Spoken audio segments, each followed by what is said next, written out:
Hey everybody, this is Neil McSpadden with 5 simple steps to buying a linking domain. And we are now on step number 5, finally, validation. This is the step where we go through everything that we've done before, compile it all into a single master file, and determine whether or not the information we found before was really true or not. And this is where people make the biggest mistake when buying linking domains because they skip this step. They say, "Oh, it's too much work. The measurements are perfectly fine, so I'm just gonna go ahead and buy the domain." You have to check. You have to make sure what you think is true is actually true. It's like Reagan dealing with communists. Trust but verify. So to check the statistics in health, you must check the links. So the way we check the links is I use a program called InSpider Backlink Monitor, and what that does is that I'll actually show it to you here. You download the list of links from your indexers like Moz and Ahrefs and Majestic, and then you paste them all into the same project for the same domain. So you're combining the various lists of links out there into one place, so you can check all of them. And then you go ahead and hit go, and the program will send out search spiders, or not search spiders, but indexing spiders to all of those different pages. If you've got 5,000 links, it's going to send out 5,000 spiders, and it's going to look at those web pages that are provided on those link lists and say, okay, does the page still exist? If so, does it link back to the site that I think it links back to? And it'll tell you yes or no. It'll tell you that if it does exist, it'll tell you what the anchor text is, if any. It'll tell you if it's a do follow or no follow link. And then if you wanted to, it'll tell you the page rank of that particular linking page and the Moz page authority, domain authority, and Moz trust. It'll also tell you Alexa information, as far as web popularity, but I think that's actually pretty useless for our purposes anyway.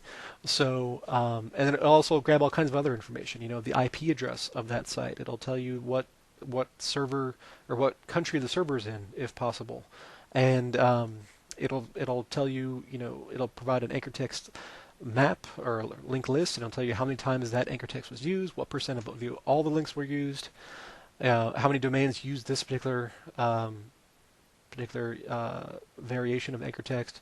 It'll also tell you how many other links are on that page. So it's a lot of really useful information, and by checking all this, we can say, okay, I think Moz is telling me that domain authority is whatever, Majestic's telling me the trust flow is 17.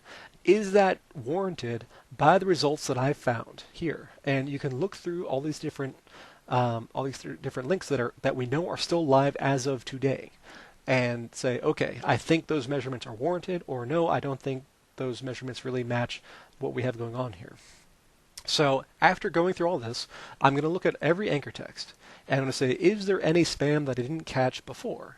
And in this particular case, no, there's not. There's nothing about Viagra. There's nothing about Ray-Ban sunglasses or Gucci bags or anything like that. Everything seems to be related to this particular website history, which is good. And if I look at the IP addresses, I can see that, well, there are a bunch of them. And that's what we want. You will see, in this case, we've got a bunch of links from the same IP. That was probably a blog roll link or a footer link or a forum link or something where, every page on that particular website linked back to this domain. And that's okay. But we want to make sure that there's enough different IP addresses out there that make sense. Because if we go back to our linking or our ranking factors from that Moz study, the number of IP addresses linking in is a major factor when looking at our link profile. If we have 5,000 links, but all from one IP, that really just counts as one. So you have to be mindful of that. And then I also want to look for links that have good page authority, good domain authority, and have a relatively low number of outbound links. So this one with 377 outbound links, that's probably a high authority page that has lots of comments on it. That's usually what you'll see there. So the 1 out of 377, that link is conveying a minuscule proportion of that page's authority.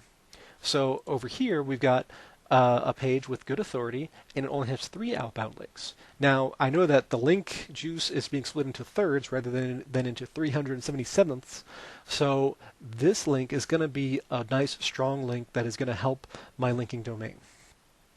This one with 8 links, that's going to be great. 18 is pretty good. 23, starting to get into the range where we're cutting it up too finely. Typically, I want to look at links that have, or I want to look at links that have domain authority of at least 30, page authority of at least 20, some page rank if possible, and outbound links less than 25. And then I want to look at all those and see, okay, how many different IP addresses match this criteria?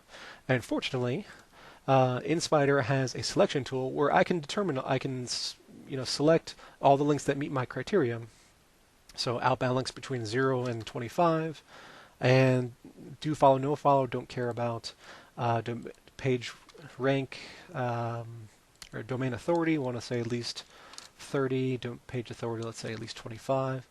And then I can select all those things. So now I can look through my list here, and I can see, oh, here's one. So these three are from the same domain. Okay. Now this one, or these two rather, are from 2 additional domains. So now I have 3 strong links. And then here's another one. That domain's already been covered, or that IP address rather. And there's some more down here. So I can go through and I can count up, okay, I've got 6 strong links.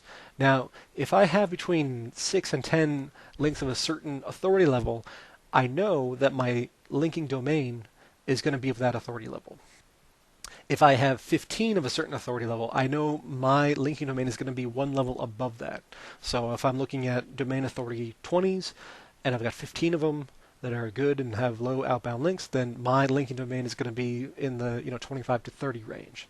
Similarly, if I have 10 PR3 links coming in, then I'm going to be either a PR3 or possibly a PR4.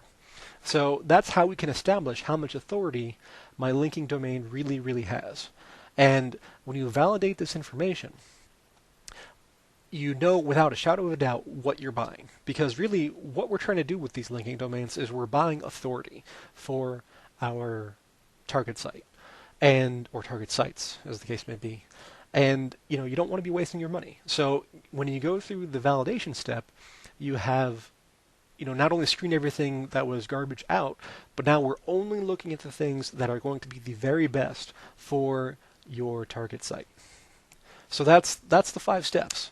And coming up next, we actually have a bonus step that was not announced previously. So stick around for the next video. We'll cover that. Until then, this has been Neil McSpadden, and we'll talk to you later.